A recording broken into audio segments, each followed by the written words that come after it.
If the bowl cuts, mud wrestling, and wild French accents of the king are your thing, then we've got good news. This is my battle. If I have my way, there will be no battle. On this IMDbrief, we break down the trending Netflix film starring Timothée Chalamet as Henry V, and more movies to watch if you're in that late medieval mood. Frequent collaborators on films like Animal Kingdom and The Rover, writer-director David Michaud and co-writer/star Joel Edgerton present a fresh take on an old historical tale, one that's been told by everyone from William Shakespeare to Orson Welles. How now? Who picked me pocket? Hostess! The King is based in part on the Henriade, Shakespeare's four-play epic chronicle of King Richard II's surrender of the crown to Henry IV and his son Henry V's eventual takeover of England. Someday this will be your head. If you're a Shakespeare stan, check out the classic role that netted nominations for longtime Bard booster Kenneth Branagh in his 1989 adaptation of Henry V. Once more unto the breach, dear friend! Once more! Or Laurence Olivier's 1944 adaptation, in which he wrote, directed, and starred as the Big V and walked away with an honorary Oscar 2 years later for bringing the play to the big screen. We few, we happy few, we band of brothers.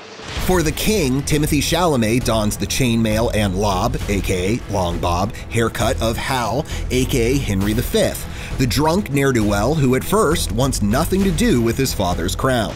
You will not inherit this crown. Nor have I sought it.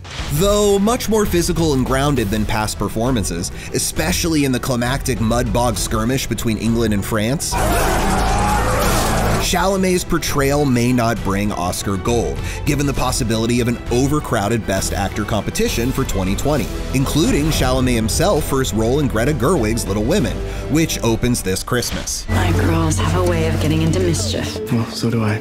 So he may have to rest on the laurels of his 2018 nomination for Call Me By Your Name, at least until director Luca Guadagnino and co-star Armie Hammer return for the promised sequel, Find Me, which will be on our watch list awaiting any big news. You're not gonna tell me?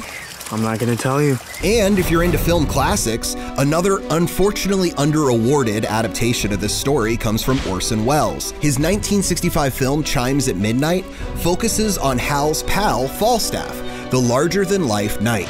I will be as good as my word.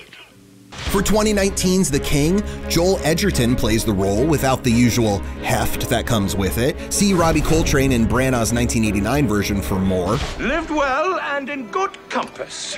But the seasoned actor co-wrote The King without the usual theatrics of the Henrys or Falstaff. Edgerton has penned several screenplays, including 2018's powerful conversion therapy drama Boy Erased, which he also adapted from a true story and directed. Where is all this anger coming from? Because you're making me angry. The King has another royal performer to spotlight, and that is Robert Pattinson, whose deliciously over-the-top French accent is turning heads and ears.